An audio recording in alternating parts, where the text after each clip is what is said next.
자, 오늘은 말씀을 나누기 전에 내일 있게 될 항전직 선거에 대해서 한 번 더 안내의 말씀을 드리겠습니다. 자, 내일 11월 13일 오전 예배 중에 항전직 선거가 있게 됩니다.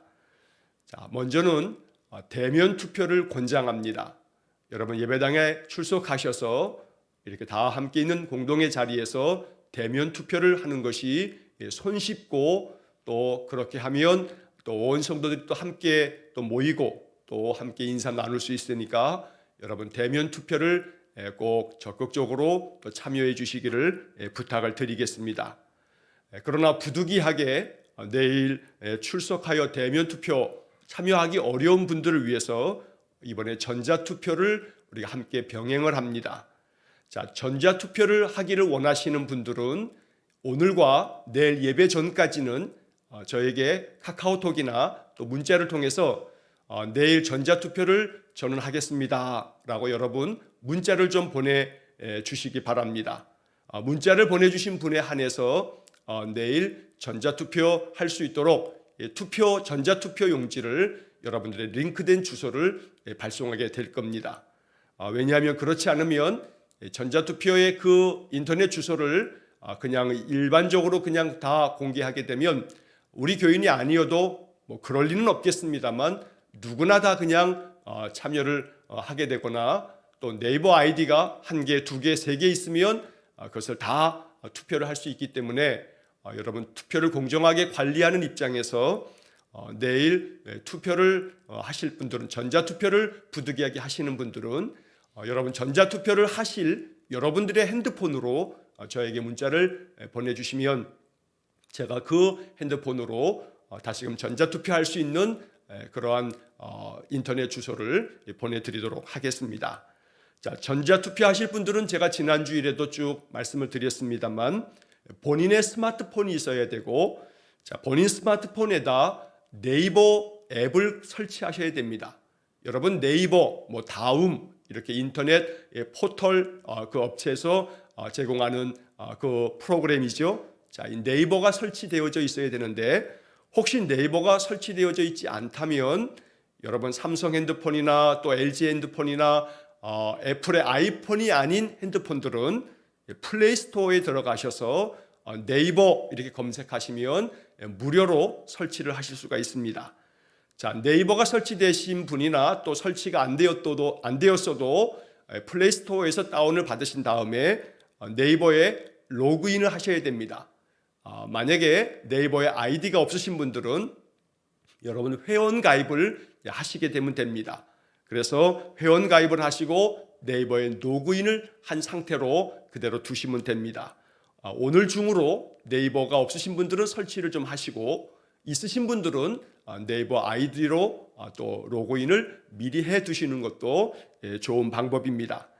자, 전자투표는 내일 대면 투표가 시작되는 그 시간에 그때 시작이 됩니다. 제가 모든 전자투표에 이번 한 주간 동안에 임시로 연습하기 위해서 모의투표가 진행되고 있는데 내일 전자투표를 실시하기 전에 모의투표했던 모든 것들을 다 초기화시킵니다. 그리고 내일 이제 본투표가 그때서부터 시작이 됩니다. 전자투표는 누가 했는지를 알 수가 없습니다. 또 그분들이 어떻게 이 투표를 했는지도 알 수 없습니다. 결과만 확인할 수가 있게 됩니다. 그렇기 때문에 전자투표가 진행되기 바로 전에 투표가 시작되어질 때 이 전자투표 모든 것들을 우리가 이번 한 주간 동안의 모의투표를 다 초기화시키고 그때서부터 시작이 됩니다. 그리고 투표가 종료되어질 때 대면 투표가 종료될 때 마찬가지로 전자투표도 그 시점으로 종료가 되게 됩니다. 자, 전자투표 하실 분들은 꼭 오늘과 내일 예배 전까지는 내일 전자투표를 하겠다고 저희가 카카오톡이나 문자를 보내주셔야만 그분들의 핸드폰으로 이 전자투표 양식을 보내줄 수 있다라고 하는 것을 꼭 유념하시기를 바랍니다. 자, 전자투표 문자를 받으시게 되면 그 문자에 인터넷 주소가 있습니다. 그걸 다 클릭하시게 되면 네이버에 미리 로그인이 되어 계시기 때문에 바로 그런 분들은 이것을 클릭하시면 바로 전자투표 창이 투표용지가 바로 여러분 핸드폰에 열려지게 됩니다.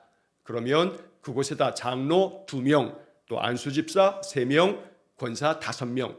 그 투표용지에 장로, 안수집사, 권사 순서대로 이렇게 다 함께 담겨져 있습니다. 그럼 여기다가 여러분들이 거기를 클릭하셔서 이름을 작성하시면 되겠습니다. 전자투표를 참여하실 분들에게는 미리 연락을 주시면 그러면 지난 주일에 나눠드렸던 전자투표를 하시는 분들을 위해서 항존직 피선거인 명부를 여러분들에게 또 전자 양식으로 또 여러분 스마트폰으로 발송을 해드릴 겁니다. 그러면 미리 여러분 다시 한번 또 확인하시고 내일 전자투표에 임해 주시면 됩니다. 여러분 전자투표를 위해서 부득이하게 대면 투표를 하기 어려우신 분들은 오늘과 내일 예배 전까지 꼭 전자투표하겠다라고 하는 문자를 저에게 보내주셔야 그분들에게 전자투표 이 양식을 보내드린다라고 하는 것을 꼭 잊지 마시고 그렇게 해주시기 바라고. 자, 오늘까지 여러분 그 모의 투표를 진행할 수가 있습니다. 핸드폰으로 인터넷 예배 드리시거나 또 예배 끝나고 난 다음에도 제가 영상을 설교 부분을 올리고 나면 그 영상 바로 밑에 여러분 그 제목 창이 있는데 그 제목 글씨를 클릭하시면 그 밑에 설명창에 더 보기를 딱 누르시면 그 밑에 전자투표 모의 투표하는 인터넷 주소가 있습니다. 역시 마찬가지로 그거 클릭하시면 모의 투표, 연습을 위한 모의 투표를 오늘까지 진행하실 수가 있습니다. 여러분 오늘까지 전자투표 하실 분들은 이렇게 모의 투표까지 한번 실시해 보시고 내일 전자투표를 참석하시면 어려움이 없을 것입니다. 다시 한번 말씀드립니다. 대면 투표를 권장합니다만 부득이하게 전자투표를 하실 분들은 지금 말씀드린 방법대로 그렇게 진행해 주시기를 부탁을 드리겠습니다. 내일 항전직 선거를 위해서 여러분 오늘도 마음 가운데 깊이 기도해 주시기를 부탁을 드리겠습니다. 자, 오늘 우리에게 주시는 하나님의 말씀을 이제 함께 보겠습니다. 오늘 우리에게 주시는 하나님의 말씀은 다니엘 5장 17절로 31절까지의 말씀입니다. 다니엘 5장 17절에서 31절까지의 말씀을 봉독하겠습니다. 다니엘이 왕에게 대답하여 이르되 왕의 예물은 왕이 친히 가지시며 왕의 상급은 다른 사람에게 주옵소서. 그럴지라도 내가 왕을 위하여 이 글을 읽으며 그 해석을 아뢰리이다. 왕이여 지극히 높으신 하나님이 왕의 부친 느부갓네살에게 나라와 큰 권세와 영광과 위엄을 주셨고 그에게 큰 권세를 주셨으므로 백성들과 나라들과 언어가 다른 모든 사람들이 그의 앞에서 떨며 두려워하였으며 그는 임의로 죽이며 임의로 살리며 임의로 높이며 임의로 낮추었더니 그가 마음이 높아지며 뜻이 완악하여 교만을 행함으로 그의 왕위가 패한 바 되며 그의 영광을 빼앗기고 사람 중에서 쫓겨나서 그의 마음이 들짐승의 마음과 같았고 또 들나귀와 함께 살며 또 소처럼 풀을 먹으며 그의 몸이 하늘 이슬에 젖었으며 지극히 높으신 하나님이 사람 나라를 다스리시며 자기의 뜻대로 누구든지 그 자리에 세우시는 줄을 알기에 이르렀나이다. 벨사살이여 왕은 그의 아들이 되어서 이것을 다 알고도 아직도 마음을 낮추지 아니하고 도리어 자신을 하늘의 주제보다 높이며 그의 성전 그릇을 왕 앞으로 가져다가 왕과 귀족들과 왕후들과 후궁들이 다 그것으로 술을 마시고 왕이 또 보지도 듣지도 알지도 못하는 금, 은, 구리, 쇠와 나무, 돌로 만든 신상들을 찬양하고 도리어 왕의 호흡을 주장하시고 왕의 모든 길을 작정하시는 하나님께는 영광을 돌리지 아니한지라. 이러므로 그의 앞에서 이 손가락이 나와서 이 글을 기록하였나이다. 기록된 글자는 이것이니 곧 메네 메네 데겔 우바르신이라.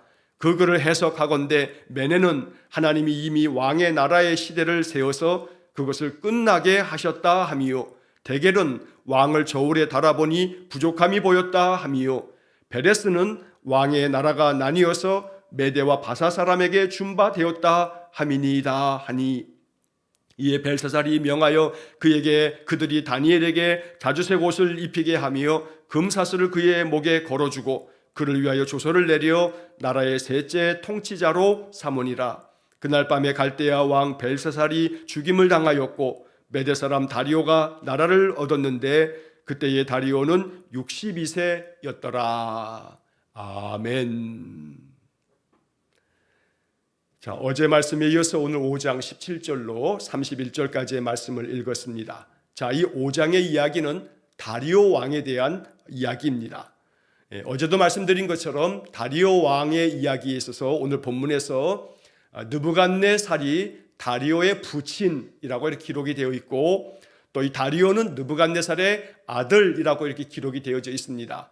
그러나 어제 말씀드린 것처럼 이 부친이라고 하는 이 단어 아람어로 기록되어져 있는데, 아부라고 하는 이 단어는 단순히 자기의 바로 아버지를 말하는 그런 단어만이 아니고, 또 동시에 직계 조상들을 말할 때 아부라고 하는 이 아람어를 사용하곤 했습니다.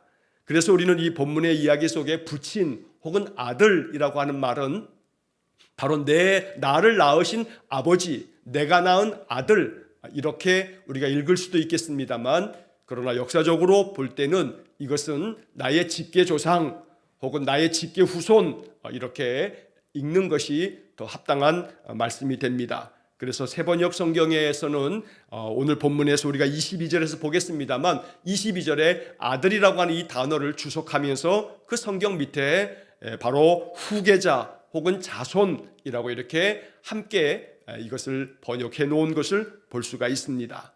자, 다리오 왕은 느부갓네살 왕의 외손자가 됩니다. 그래서 이 다리오 왕, 오늘 5장에 나오는 다리오 왕의 외할아버지가 우리가 지금까지 4장까지 쭉 보아왔던 바로 느부갓네살 왕이 바로 외할아버지가 된다라고 하는 그런 관계를 우리가 이해하면서 본문의 말씀을 다시 한번 묵상하겠습니다. 자, 17절 말씀에 보면 다니엘이 왕에게 대답을 합니다. 바로 그 앞에서 어제 보았던 말씀의 마지막 부분에 바로 이 다리오 왕이 천여 명의 그 모든 귀족들과 왕후들과 또 모든 자들 다 불러서 잔치를 벌이면서 하나님의 성소에 있는, 성전에 있는 그 그릇들을 다 가져다가 그들이 이제 그 모든 것들을 탈취해 왔는데, 그 여호와의 성전에 있었던 그들이 탈취해 왔던 그 금그릇들을 가져다가 술을 마시면서 우상에게 경배하는 그러한 가증한 일을 이제 행하게 될 때, 하나님께서 그 잔치 자리에 저 반대편 벽면에 커다란 손이 나타나서 글을 쓰게 만들고, 그 글에 대해서 이제 다리오 왕도 또 바벨론의 그 어떤 지혜자도 그 글이 무슨 글인지 읽지도 못하고 해석도 하지 못하자 이 다리오 왕이 자기의 왕후의 조언을 듣고서 다니엘을 부르게 됩니다. 그리고 다니엘에게 말하기를, 네가 이 글을 읽어서 이 글을 해석해 준다면 자주색 옷을 입혀주고, 그리고 목에는 금사슬을 내가 걸어줄 것이고, 이 바벨론 나라의 셋째 통치자가 되게 해주겠다라고 이렇게 이야기를 했던 겁니다. 자, 이것에 대해서 다니엘이 다리오 왕에게 대답을 합니다. 왕의 예물은 왕이 친히 가지시며 왕의 상급은 다른 사람에게 주옵소서. 그럴지라도 내가 왕을 위하여 이 글을 읽으며 그 해석을 아뢰리이다. 왕께서 자주색 옷을 입혀주겠다 하고 금사슬을 목에 걸어주겠다 하고 또 이것을 읽고 해석하는 자에게는 이 나라의 셋째 통치자로 삼겠다라고 하셨지만, 그건 나 아무것도 안 줘도 되고 그런 거 나에겐 다 필요 없으니, 그러나 그럴지라도 나는 아무런 보상도 대가도 받지 않겠지만 왕께서 말씀하신 대로 이 글이 무슨 글이며 그 해석은 무엇인지를 내가 말씀을 드리겠습니다 라고 이렇게 대답을 합니다. 매일 성경의 왼쪽의 해설 부분에도 잘 설명이 되어져 있습니다. 여러분 천천히 책을 가지고 계신 분들은 해설을 한번 읽어보시기를 바랍니다. 자, 여기서 이 다니엘이 이야기하는 이 이야기 속에 담겨져 있는 뜻은, 나는 결코 돈이나 명예나 권세에 의해서 움직이는 것이 아니고 하나님께서 내게 주신 사명, 하나님께서 내게 주신 명령에 따라서 내가 이렇게 왕께 대답해 드리는 것이라 라고 하는 그런 뜻을 밝히고 있는 것입니다. 자주색 옷을 입혀준다 라고 하는 것은 이 사람의 지위가 왕과 같다라는 그런 의미이기 때문에 이것은 명예를 상징하는 겁니다. 금사슬은 목에 걸어준다 라고 하는 것은 이것은 돈을 상징하는 겁니다. 또한 셋째 통치자로 삼겠다 라고 하는 것은 이것은 권력을 상징하는 겁니다. 돈과 명예와 권력을 안겨주겠다라고 다리오는 약속했지만, 그러나 다니엘은 나에게는 돈도 명예도 권력도 다 필요 없다. 나는 그것 때문에 당신에게 대답하는 게 아니고 하나님께서 내게 말씀하시고 명령하셨기 때문에 하나님 주신 사명대로 내가 이 모든 글자를 읽고 해석해 주겠다고 이야기하는 겁니다. 오직 다니엘은 세상의 돈과 명예와 권세를 따르는 자가 아니고 하나님의 말씀을 따르고 하나님의 명령을 따르는 신실한 하나님의 종이었음을 말씀해 주고 있는 것입니다. 날마다 우리의 신앙의 삶이 이와 같기를 간절히 원합니다. 오직 하나님의 뜻을 따라 살고 오직 하나님이 명하신 바에 따라 움직이는 그런 믿음의 삶이 될 수 있기를 주의 이름으로 간절히 축원합니다. 자, 18절 말씀부터 21절까지의 말씀은 이제 다니엘이 이 다리오 왕에게 그의 외할아버지인 느부갓네살의 그 역사를 다시 한번 반복하면서 들려줍니다. 자, 18절에서는 지극히 높으신 하나님이 바로 왕의 부친, 즉 왕의 외할아버지, 직계 조상인 바로 느부갓네살에게 이 나라와 권세와 영광과 위엄을 주셨습니다. 큰 권세를 그에게 주셨고, 그래서 모든 나라들이 느부갓네살을 두려워하며 떨었습니다. 그래서 당신의 외조부 이 느부갓네살은 그 나라를 다스리며 임의로 자기 뜻대로 죽이기도 하고 살리기도 하고 어떤 일을 높이기도 하고 낮추기도 하고 모든 권세를 가지고 느부갓네살이 왕권을 가지고 있었습니다. 그러나 20절에 그가 마음이 높아지며 뜻이 완악하여 교만을 행하게 되면서, 그래서 결국은 하나님께서 꿈을 통하여서도 보여주셨는데도 불구하고 그가 교만하게 자기 자신이 이 바벨론을 다 건설한 것이 아니냐라고 이렇게 행하였기 때문에 하나님께서 이 느부갓네살을 왕위에서 패하셨고 영광을 빼앗으셨고 사람 중에서 쫓겨나게 하셨고, 그가 저 도망쳐서 마치 그 마음은 들짐승처럼 마음의 병을 얻게 되었고, 그리고 소처럼 먹을 것도 없어서 소처럼 저 들판에서 풀을 뜯어먹는 그런 신세가 되었다. 그러면서 하는 말이 이제 바로 그 앞에 21절에 그 중간에 보게 되면 지극히 높으신 하나님이 사람 나라를 다스리시며 자기의 뜻대로 누구든지 그 자리에 세우시는 줄을 알기에 이르렀나이다. 자, 이 지금 다니엘이 다리오에게 지금 하는 말은 결국 느부갓네살 당신의 그 외조부께서는 이렇게 사람에게 쫓겨나는 그런 신세까지 다 당하고 난 다음에 비로소 지극히 높으신 하나님께서 사람들의 나라를 다스리시는구나, 이것을 알게 되었다고 전해주는 겁니다.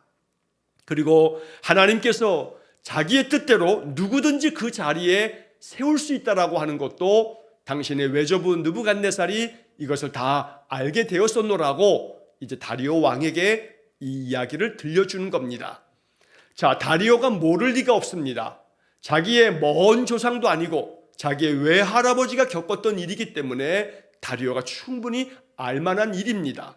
그래서 그 다음 이어지는 22절의 말씀에 다니엘은 이제 죄송합니다. 제가 벨사살을 계속 다리오라고 얘기했습니다. 자, 벨사살 왕에게 이 다니엘이 이제 직접적으로 이야기를 합니다. 벨사살이여, 왕은 그의 아들이 되어서 이것을 다 알고도 아직도 마음을 낮추지 아니하고 라고 이렇게 직접적으로 이야기합니다. 자, 벨사살 왕에게 이 다니엘이 이렇게 말하는 것은 당신의 외할아버지 느부갓네살의 그 모든 것들을 당신도 다 이것을 알고 있는데도 불구하고 아직도 마음을 겸손한 마음으로 낮추지 아니하고 23절에 도리어 자신을 하늘의 주제보다, 즉 하늘의 하나님보다 더 높이면서 도리어 자신을 더 그렇게 하나님보다 더 높은 존재로 교만하게 높일 뿐만 아니라 하나님의 성전의 모든 그릇들 가지고서 이것을 가지고 술을 마셔대고, 그리고 알지도 못하고 듣지도 못하고 또 보지도 못했던 우상들을 만들어서 그 우상들을 찬양하고 오히려 하나님을 오히려 더 멀리하며 영광을 하나님께 돌리지 아니하였노라고 바로 벨사살 왕에게 22절부터 23절까지 아주 요즘 말로 하면 직격탄을 날리고 있는 겁니다. 아주 직언을 하고 있습니다. 벨사살 왕께서 스스로 겸손한 마음으로 마음을 낮추지 아니하고 당신의 외조부 느부갓네살 왕이 행했던 그 역사를 알 텐데 벨사살 당신이 어찌하여 이렇게 행하느냐라고 하면서 알지도 듣지도 보지도 못한 신을 경배하고 있는 것으로 인해서 이제 또 하나님께 영광을 돌리지 않음으로 인해서 저렇게 손가락이 나타나서 저 글씨를 씀으로써 하나님께서 경고하고 계시는 것이라고 이렇게 말씀을 전하였던 것입니다. 자, 23절의 말씀을 보시게 되면 그 중간 그 후반에 보면 이런 말씀이 있습니다. 도리어 왕의 호흡을 주장하시고 왕의 모든 길을 작정하시는 하나님께는 영광을 돌리지 아니한지라. 자, 벨사살 왕이 하나님 앞에 영광을 돌리지 않았다라고 책망하면서 하나님에 대하여 이야기하기를 왕의 호흡을 주장하시고 왕의 모든 길을 작정하시는 하나님께 영광을 돌리지 않았다. 여기서 다니엘이 가르쳐주고 있는 바로 그 하나님, 벨사살 왕에게 지금 얘기해주고 있는 그 하나님은 왕의 호흡을 주장하신다. 다시 말하면 왕의 생명이, 목숨이 하나님께 달려 있는데 그 하나님을 경배하지 아니하고 하나님께 영광을 돌리지 않았다고 책망한 것입니다. 또한 왕의 모든 길을 작정하시는 분도 하나님이신데 바로 하나님께 영광을 돌리지 않았다고 책망을 한 것입니다. 오늘 이 23절의 마지막 부분의 이 말씀을 우리는 마음 가운데 믿음으로 고백할 수 있어야 합니다. 내 호흡을 주장하시는 분이 하나님이십니다. 나의 인생의 모든 길을 작정하시고 인도하시는 분이 바로 하나님이십니다. 그러므로 하나님께 영광을 돌리고 겸손하게 나를 낮추며 날마다 하나님을 의지하는 삶을 살아가는 것, 바로 오늘 성경의 말씀이 우리에게 교훈하고 있는 영적인 교훈이 된다는 것입니다. 벨사살은 오히려 그러하지 아니하고 하나님 앞에서 악을 행하면서 교만하게 여호와의 성전에서 빼앗아 왔던 그 성전의 거룩한 그릇들을 가지고 술을 마셔대며 알지도 못하고 보지도 듣지도 못한 그런 신상들을 만들면서 우상을 섬기는 그런 악을 행하였던 겁니다. 자, 그래서 24절의 말씀에 다니엘은 계속해서 이제 이 글의 뜻을 해석해 줍니다. 24절에 이러므로 그의 앞에서 이 손가락이 나와서 이 글을 기록하였나이다. 기록된 글자는 이것이니 곧 메네 데겔 우바르신. 바로 하나님께서 사람의 손가락처럼 나타나셔서 그 벽에다가 글씨를 써 놓으신 것. 그래서 바벨론의 그 어떤 지혜자도 읽지도 못하고 해석도 못했던 그것을 다니엘이 벨사살 왕에게 알려주고 있는 겁니다. 자, 메네 데겔 우바르신. 자, 여기서 이제 26절의 말씀에서 다니엘이 이 한 글자 한 글자를 해석해 줍니다. 자, 그 글을 해석하건대 메네는 하나님이 이미 왕의 나라의 시대를 세워서 그것을 끝나게 하셨다 함이요. 근데 메네가 두 번 반복됩니다. 이것은 하나님께서 그 뜻을 분명하게 전하시려고 강조하기 위해서 메네 두 번 강조하여 말하고 있는 것입니다. 자, 메네라고 하는 이 말은 계산하다, 숫자를 센다 라고 하는 그런 뜻을 가지고 있는 아람어 단어입니다. 자, 그래서 이 다니엘은 이 메네라고 하는 이 글자를 이렇게 해석한 겁니다. 하나님께서 이미 벨사살 당신의 나라를 그 시대를 세셔서 계산을 하셔서 이제 당신의 나라의 모든 시대가 끝나게 되었다 라고 말씀하신 것입니다 라고 이렇게 해석해 줍니다. 원래 메네라고 하는 말은, 이 단어는 무게를 세는 단위이기도 하고 화폐의 단위이기도 합니다. 여러분, 예를 들어서 영국에서는 그 화폐 단위가 파운드라고 하지요. 근데 그 파운드는 무게의 단위이기도 합니다. 이런 것처럼 메네라고 하는 말은 바로 무게나 화폐를 셀 때 계산하다라고 하는 그런 뜻도 있고 또 그런 무게나 화폐의 단위로 사용되기도 합니다. 그래서 하나님께서 당신의 시대를, 이 나라 바벨론의 이 시대를 다 계산하고 숫자를 세어보니 이제 당신의 나라가 끝나게 되었다라고 이렇게 말하고 있는 겁니다. 여기서 끝나게 하셨다, 이 말씀이 매우 의미가 있는 겁니다. 히브리서 9장 27절의 말씀에 보면 한 번 죽는 것은 사람에게 정해진 것이요 그 후에는 심판이 있으리니 라고 하는 말씀이 있습니다. 사람이 한 번 태어나서 한 번 죽는 것은 사람에게 정해진 것이다, 이것이 하나님의 섭리이고 하나님이 정하신 인생의 법칙입니다. 그래서 끝나게 하시는 것도 하나님이시고 새롭게 나게 하시는 것도 하나님이십니다. 그래서 이 세상의 모든 생명은 하나님께서 태어나게 하시고 마지막에 하나님이 그 생명을 거두시게 되면 모든 인생의 삶이 끝나게 되는 겁니다. 모든 호흡은 하나님께서 주시는 것이고, 그래서 왕의 호흡조차도 또 동시에 이 나라의 흥망성쇠도 하나님이 정하시는 것이기 때문에 주권자 하나님의 그 뜻을 나타내는 것으로 이제 이 말씀을 해석해 주었던 겁니다. 자, 두 번째, 대겔이라고 하는 말도 무게를 죄는 단위이기도 한데, 이 대겔을 다니엘은 이렇게 해석해 줍니다. 27절의 말씀에 보면 대겔은 왕을 저울에 달아보니 부족함이 보였다 하미요. 자, 대겔, 무게를 잰다라는 말인데, 하나님께서 왕의 무게를 딱 재보았더니 왕께서는 왕으로 적합하지 않아 그 무게에 부족함이 있기 때문에, 왕으로서 부족함이 있기 때문에 하나님께서 이제 왕의 시대를 끝나게 하신다라고 하는 뜻으로 메네 대겔 이렇게 해석해 준 겁니다. 자, 그 다음에 이어지는 우바르신이 나오는데, 우바르신의 우자는 이것은 그리고라고 하는 접속사입니다. 그래서 우바르신 이렇게 되는데, 그리고 바르신, 자, 이 바르신이라고 하는 말을 오늘 본문 28절에 보면 베레스라고 이렇게 말하는데, 베레스는 단수형이고 또 바르신은 복수형입니다. 그래서 이 바르신이라고 하는 이 말은 곧 베레스라고 하는 말하고 다르지 않습니다. 자, 그래서 이 바르신의 단수형인 이 베레스는 왕의 나라가 나뉘어서 메대와 바사 사람에게 준바되었다 함이니이다. 자, 이 베레스라고 하는 이 말, 바르신이라고 하는 이 복수 형태로 되어 있는 이 말은 나눈다, 갈라지게 한다, 쪼갠다 라고 하는 뜻을 가지고 있습니다.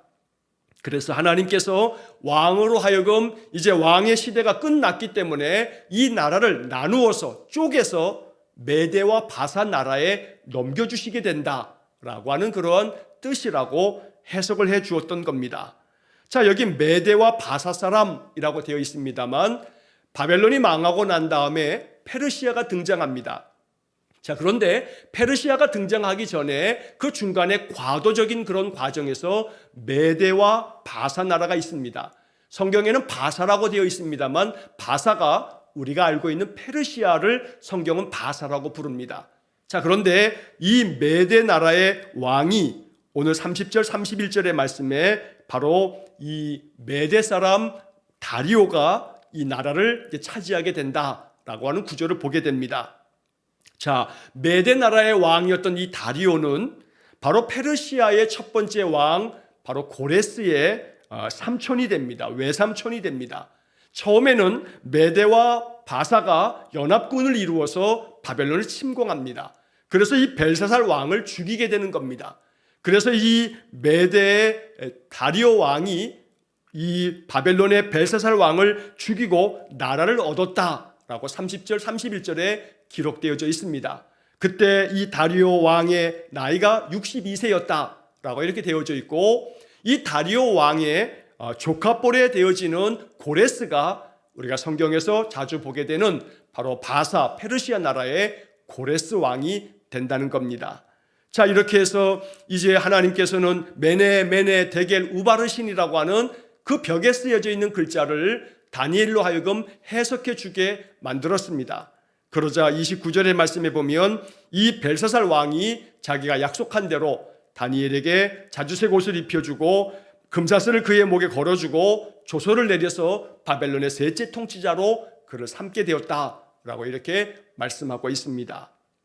자, 오늘 본문의 이야기에서 제가 서두에서 계속해서 다리오 왕이 이렇게 제가 잘못 설명을 드렸는데 벨사살 왕에 대한 이런 이야기가 쭉 전개가 되어지고 결국은 하나님께서 보여주신 이 말씀의 계시대로 벨사살 왕은 죽임을 당하고 그리고 이 바벨론 나라는 이제 메데 바사에 의해서 멸망당하고 마는 것입니다. 어찌 보면 다니엘은 벨사살 왕에게 마지막 경고의 말씀을 전하였던 겁니다. 우리가 좀 전에 보았던 22절에서 23절의 그 말씀 속에서 다니엘은 어찌 보면 이 말씀을 전하고 나면 자기가 죽을 수도 있지만 그러나 조금도 두려움 없이 왕의 호흡을 주장하시고 왕의 모든 것을 작정하시는 분은 하나님이신데 하나님께 영광을 돌리지 아니하고 오히려 왕이 우상들을 경배하면서 하나님의 성전의 그릇들을 가지고 술을 마시는 등의 악한 일을 행하였노라고 이 벨사살 왕을 책망하였던 겁니다. 그리고 다니엘을 통해서 메네 데겔 우바르신이라고 하는 그 글자를 해석해 주는 말씀들을 우리가 본문에서 묵상하게 됩니다. 다시 한번 이 메네 데겔 우바르신을 마음속에 깊이 묵상해야겠습니다. 우리의 인생의 모든 삶을 계산하시고 세시는 분이 하나님이십니다. 그래서 이 모든 것들을 끝나게 하시는 분도 하나님이십니다. 인생의 모든 삶을 주관하시는 분이 하나님이시라는 겁니다. 그렇기 때문에 하나님께서 우리를 저울로 달아보셨을 때 부족함이 없도록 오직 여호와만을 경배하는 믿음의 삶, 하나님만을 신뢰하고 하나님만을 의지하는 삶을 살아갈 수 있어야겠습니다. 그러면 결코 하나님께서 우리를 우바르신 나누지 않을 겁니다. 우리를 더욱더 회복시켜 주실 것입니다. 오직 우리의 호흡을 주장하시고 우리의 인생의 모든 길을 작정하시고 인도하시는 여호와 하나님만을 경배하는 그런 믿음의 삶이 될 수 있기를 간절히 축원합니다. 벨사살은 기회를 얻었지만 그 기회를 회개의 기도로 삼지 않았습니다.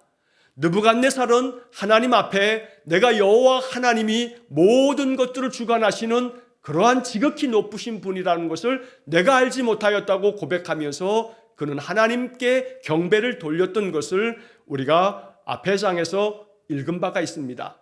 이렇게 하나님께서 글자를 보여주시면서까지 벨사살 왕에게 경고했을 때 벨사살은 다니엘에게 이렇게 자주색 옷을 입히거나 목에 금사슬을 주거나 세제 통치자를 삼아주는 이 일을 할 것이 아니고 다니엘에게 내가 정말로 교만하였노라고 자기의 외조부 느부갓네살처럼 지극히 높으신 하나님께로 하나님을 경배하고 우상들을 다 제거하고 이러한 기회로 삼았어야 하는데 벨사살은 그렇게 하지 않았던 겁니다. 그래서 오늘 30절의 말씀처럼 이 갈대아 왕 바벨론 왕 벨사살은 그날 죽임을 당하게 되고 결국 그래서 이 바벨론이 멸망당하고 말았던 것입니다. 오늘 말씀 깊이 묵상하시면서 내 삶의 모든 것들을 작정하시고 주장하시는 여호와 하나님만을 경배하는 믿음의 삶이 될 수 있기를 주의 이름으로 간절히 축원합니다. 기도하겠습니다. 사랑과 자비가 풍성하신 하나님, 벨사살 왕의 이야기를 통해서 우리 마음에 깊은 교훈을 주시니 이 교훈의 말씀을 마음에 새기고 믿음의 삶을 살아가는 저희 모든 성도들 되게 해 주옵소서. 메네 데겔 우바르신 우리의 모든 인생의 삶을 계산하시고 세셔서 이 모든 것들을 끝나게 하시는 것도 하나님이시고 모든 것들의 무게를 재어서 부족함이 있으면 하나님의 뜻 가운데서 징계하시고 심판하시는 것도 하나님이시기에 오직 여호와 하나님이 내 호흡을 주장하시고 내 인생의 모든 길을 작정하시고 인도하시기에 여호와 하나님만을 경배하고 여호와 하나님만을 의지하는 믿음의 삶이 되게 해 주옵소서. 우리 모든 성도들의 삶이 오직 여호와께로 가까이 나아가 하나님만을 바라고 하나님만을 의지하는 복된 삶이 되게 해 주옵소서. 한날의 모든 삶을 오직 주님께 의탁하오며 예수님 이름으로 기도하옵나이다. 아멘. 우리 구주 예수 그리스도의 은혜와 하나님 아버지의 극진하신 사랑과 성령의 교통하심이 바벨론의 벨사살 왕을 통해서 반면교사로 영적 교훈을 배워 오직 내 호흡을 주장하시고 내 인생의 모든 길을 작정하시는 여호와 하나님만을 경배하며 신뢰하며 오직 하나님의 말씀만을 순종하며 살아가기를 간절히 소원하며 기도하는 머리 숙인 귀한 성도들 위해와 저들 가정과 온 가족들 위해 성도들의 모든 인생의 삶 속에 영원토록 함께 하시길 축원하옵나이다. 아멘.